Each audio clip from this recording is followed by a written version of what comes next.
നിങ്ങൾ എന്തെങ്കിലും നടന്ന് സങ്കടപ്പെടുന്നേ? നിങ്ങൾക്കൂടെ നിങ്ങളുടെ അച്ഛച്ചില്ലേ? ഞങ്ങൾക്ക് ഞങ്ങളുടെ അമ്മയുടെ അടുത്തേക്ക് പോയാ മതി അച്ഛച്ച. പപ്പിയൊന്നും മിണ്ടാതിരുന്നേ. ഭാമേ, ഇപ്പൊ നീ മിണ്ടായിരിക്കട്ടെ കേട്ടോ. ആ, കുട്ടികൾ പറഞ്ഞു കേട്ടില്ലേ, അവർക്ക് ഇപ്പോഴേ ഇവിടെ നിൽക്കാൻ പോലും ഇഷ്ടമല്ല. ആ പൊന്നുമോളെ, നീ എന്താ നിന്റെ അമ്മയൊന്ന് കാണാൻ വരാത്ത? നിനക്ക് എന്നെ വേണ്ടേ മോളെ? ചേച്ചി ചേച്ചി വിളിക്കണ്ട, ചെറിയ മയക്കത്തിലാ മോളെ. പക്ഷേ മോളുടെ കാര്യമൊക്കെ നല്ല കൃത്യമായിട്ട് പറയുന്നുണ്ട്. അമ്മയാ മോളെ? മോളെന്താ അമ്മയെ കാണാൻ വരാത്ത? മോക്കെന്താ ഈ അമ്മയെ വേണ്ടേ?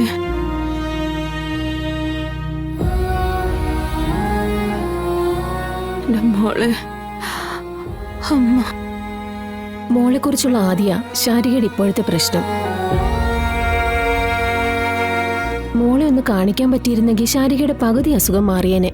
അതിപ്പോ അന്വേഷണം നടക്കുന്നുണ്ട്. ആരാ കൊണ്ടുപോയതെന്നോ എങ്ങോട്ടാ കൊണ്ടുപോയതെന്നോ ഒരറിവുമില്ല. നമ്മുടെ പോലീസല്ലേ, കരയുന്ന കുഞ്ഞിനെ പാലുള്ളൂ എന്ന അവസ്ഥയിലായിപ്പോ. ചെന്ന് പറഞ്ഞോണ്ടേയിരിക്കണം. എന്തെങ്കിലുമൊക്കെ നടപടിയെടുക്കാൻ അതേ വഴിയുള്ളൂ. എല്ലാവരും അവരവരുടേതായ വഴികളിലൂടെ ശ്രമിക്കുന്നുണ്ട്. പക്ഷേ കണ്ടെത്താൻ കഴിഞ്ഞില്ല എന്നുള്ളതാ സത്യം. ചേച്ചിയുടെ അവസ്ഥ ഇപ്പൊ എങ്ങനെയാ? മോളെ കൊണ്ടുവന്ന് കാണിക്കാന്നുള്ളതാ ഏക പോംവഴി. അത് നടക്കാത്ത സ്ഥിതിക്ക് മരുന്നുകൾ കൊണ്ടൊരു ശ്രമം, അതാ ഇപ്പൊ ചെയ്തോണ്ടിരിക്കുന്നത്. ശാരികയുടെ ഉള്ളിലെ ആദ്യം ബുദ്ധിമുട്ടുകളും ഒന്ന് കുറയ്ക്കാൻ കഴിഞ്ഞാൽ വളരെയധികം ഗുണം ചെയ്യും.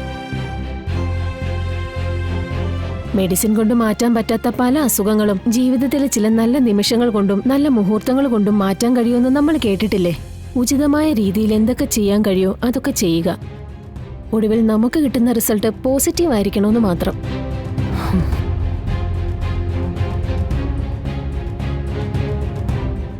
ഞങ്ങൾക്ക് പോണം. എങ്ങും പോകുന്നില്ല.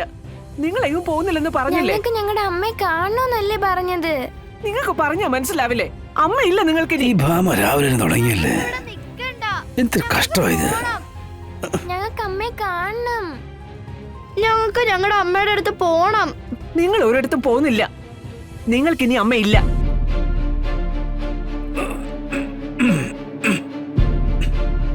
അങ്ങനെ പറഞ്ഞ എങ്ങനെയാ? ഞങ്ങൾക്ക് അമ്മയെ കാണണം. സത്യമ്മ അമ്മയെ വിളിക്ക്. എന്തിനാ ഭാമേ ഇവരെ ഇങ്ങോട്ട് കരയിപ്പിക്കുന്നേ? അവരെ അമ്മയുടെ അടുത്ത് വിട്. രാഘവേട്ടന് ഇതിൽ ഇടപെടണ്ട. നീ എന്തോരുമാരി? പൊന്നി, ശാലിന്റിയെ അവള് ജോലിക്ക് പോയാ? ശാലിനി അങ്ങ് ചത്തു. ഇനി ഇവരെ ഞാനാ വളർത്താൻ പോകുന്നത്. എന്തൊക്കെയാ ഭാമി നീ വിളിച്ചു പറയുന്നേ? നീ ശാലിനി തമ്മിൽ എന്തെങ്കിലും പ്രശ്നങ്ങളുണ്ടെങ്കിലേ അതില് ഈ കൊച്ചുങ്ങൾ എന്താ വിളിച്ചേ? ദേ ചുമ്മാ ഒരു കരയിപ്പിക്കാ ഭാമേ. മക്കളെ, നിങ്ങളുടെ അമ്മേ. ദേ രാഘവേട്ട, ആ മുടിഞ്ഞവളുടെ പേര് കേട്ടാ തന്നെ എനിക്ക് ഭ്രാന്ത് വരും. എന്റെ വിഷ്ണുവിന്റെ മക്കള് അവളെ അമ്മയെന്ന് വിളിക്കുന്ന പോലും എനിക്ക് ഇഷ്ടമല്ല. എന്ന് പറഞ്ഞ അങ്ങനാ അമ്മ അമ്മ അല്ലാതാവോ? വിഷ്ണു അച്ഛനാണെങ്കിലേ ശാലിനി അമ്മയില്ലേ? അല്ല, അവന്റെ കാര്യത്തിലേ നീ പറയാനുള്ളതാന്നല്ലേ പെറ്റവയറിന്റെ സ്ഥാനം, മഹനീയത. പിന്നെ നിനക്ക് ചിലപ്പോ ശാലിനോട് ദേഷ്യമൊക്കെ കാണുമായിരിക്കും. അത് പക്ഷെ കുട്ടിയേക്കില്ലല്ലോ. രാഘവേട്ടന് ഇതിൽ ഇടപെടരുത്. ദേ, ഇവർക്കേ ഞാനിവിടെ എന്തെങ്കിലും ഒരു കുറവ് വരുത്തുവോ? ഇല്ലല്ലോ. കണ്ണിലെ കൃഷ്ണമണി പോലെയല്ലേ ഞാൻ ഇവരെ നോക്കുന്നേ. എന്നിട്ടും ഇവർക്ക് ചായ്വ് ഇവരുടെ അമ്മയുടെ അടുത്തേക്കാ. ഇവരെന്തുകൊണ്ട് എന്റെ സ്നേഹം മനസ്സിലാക്കാത്തത്? അതെന്താ മനസ്സിലാക്കാത്തത്? ഭാമേ, അതിന്റെ ഉത്തരം ഒന്നേ ഉള്ളൂ. നീയേ അച്ഛമ്മയാ, അച്ഛന്റെ അമ്മ. ശാലി അമ്മയാ, ഇവരെ പ്രസവിച്ച ഇവരുടെ സ്വന്തം അമ്മ. പെറ്റവേറിനാ കൂടുതൽ സാധനം നീ പറയാറുണ്ടല്ലോ. അത് മനസ്സിലാക്കാതെ എത്ര കിടന്ന് സ്നേഹിച്ചാലും ശരി, ആ സ്നേഹമൊന്നും നിനക്ക് ഇവരിൽ നിന്ന് തിരിച്ചു കിട്ടാൻ പോകുന്നില്ല. ഇവരുടെ അമ്മയ്ക്ക് അവരുടെ മനസ്സിൽ സ്ഥാനം കൊടുത്തിട്ടുണ്ട്. അതിനൊരിക്കലും മാറ്റാനൊന്നും പറ്റത്തില്ല. അച്ഛാ, ഞങ്ങൾക്ക് ഞങ്ങളുടെ അമ്മയെ കാണണം. ഇപ്പൊ കാണണം. നിങ്ങളുടെ അച്ഛമ്മ എന്തെങ്കിലും വഴക്കുറഞ്ഞെന്ന് കരുതിയേ നിങ്ങൾ എന്തെങ്കിലും നടന്ന് സങ്കടപ്പെടുന്നേ? നിങ്ങൾക്കൂടെ നിങ്ങളുടെ അച്ഛച്ചില്ലേ? ഞങ്ങൾക്ക് ഞങ്ങളുടെ അമ്മയുടെ അടുത്തേക്ക് പോയാ മതി അച്ഛാ. പപ്പിയൊന്നും മിണ്ടാതിരുന്നേ. ഭാമേ, ഇപ്പൊ നീ മിണ്ടായിരിക്കട്ടെ കേട്ടോ. ആ, കുട്ടികൾ പറഞ്ഞു കേട്ടില്ലേ, അവർക്ക് ഇപ്പോഴേ ഇവിടെ നിൽക്കാൻ പോലും ഇഷ്ടമല്ല. ആ, അങ്ങനെ ആക്കിയത് ഭാമാനാ. അതെ, തല്ലി പഴിപ്പിച്ച് നേരെയാക്കാൻ പറ്റുന്നതേ ഇരുമ്പ് ഉരുക്കൊക്കെയാ, അല്ല കൊച്ചുങ്ങളെ അല്ല. പിന്നെ അമ്മ ജോലി കഴിഞ്ഞ് വരട്ടെ, എന്നിട്ട് നമുക്ക് ഇതിന്റെ പരിഹാരം ഉണ്ടാക്കാം. മക്കളുമാരിപ്പം സമാധാനിട്ടിരിക്കുക കേട്ടോ. ഇനിയേ സത്യമ്മ വഴക്കുവരാതെ അച്ഛൻ നോക്കിക്കോളാം കേട്ടോ. പൊന്നി, ദേ മക്കളുമാരെ അതുകൊണ്ടിരുത്ത്, എന്നിട്ട് അവർക്ക് എന്തെങ്കിലും നല്ലത് പറഞ്ഞു കൊടുക്ക് കേട്ടോ. വാ മക്കളെ. ആ, ചെല്ല് ചെല്ല്. ഞങ്ങളുടെ അമ്മ വന്ന പോവേ. ആ അച്ഛൻ പറഞ്ഞോളാം നിങ്ങളെ. വിട്ടത് തന്നെ. ഈ വാതിലിന് പുറത്തേക്ക് ഇറങ്ങില്ല രണ്ടെണ്ണം. ഭാമേ, ഇപ്പൊ ഈ കുട്ടികൾ നിന്നൊന്നും പറയുന്നില്ല. അതെ, അത് നിന്നോടുള്ള ബഹുമാനം കൊണ്ടാ. കൂടുതൽ വഴക്ക് പറയും തല്ലുകയൊക്കെ ചെയ്താലുണ്ടല്ലോ, അവർക്ക് ആ ബഹുമാനം അങ്ങ് പോവും. ആ, അതിന് നീ ഇട വരുത്തരുത് കേട്ടല്ലോ. ആ, അതിനുള്ള അവസരം നീ എന്നെ ഉണ്ടാക്കി കൊടുക്കുകയും ചെയ്യരുത്. എനിക്കത്രേ പറയാനുള്ളൂ. രാഘവേട്ട, സത്യങ്ങൾ അറിഞ്ഞാലേ അവരെന്റെ ഒപ്പം നിൽക്കുള്ളൂ. ചുമ്മാ രാഘവേട്ടനെ എന്നെ കൊണ്ട് അതും ഇതും പറയിപ്പിക്കരുത് കേട്ടോ. ഇവക്കെന്തത്? അല്ല, ചുമ്മാ എന്തെങ്കിലും പറഞ്ഞാൽ പറഞ്ഞോളുവാ.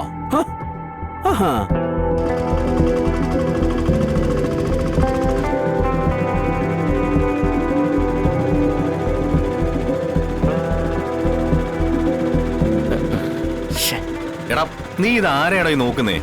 എടാ, നമുക്ക് വേണ്ടത് ഒരു കുഞ്ഞിനെയാ.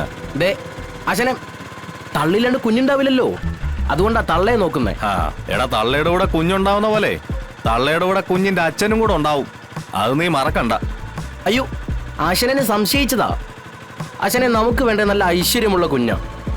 ഈ സൗന്ദര്യമുള്ള അമ്മമാരുടെ കയ്യിലല്ലേ സൗന്ദര്യമുള്ള കുഞ്ഞുങ്ങൾ ഉണ്ടാവൂ. അതിനുള്ള പ്രയത്നത്തിലാ ഞാൻ. പ്രയത്ന ഈ രീതിയിലാണെങ്കിലേ ഈ പ്രയത്നത്തിലുള്ള ഫലം ഉടനെ കിട്ടും നിനക്ക്. വാങ്ങിച്ച് കൂട്ടും കുറെ നീ.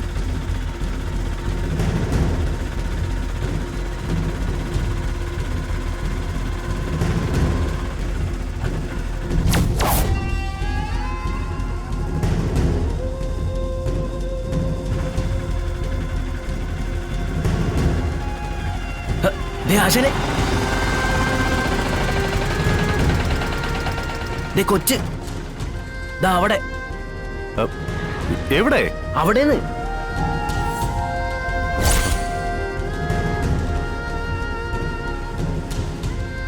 എടാ, നമുക്കങ്ങ് പൊക്കിയാലോ? എവിടെന്നാ?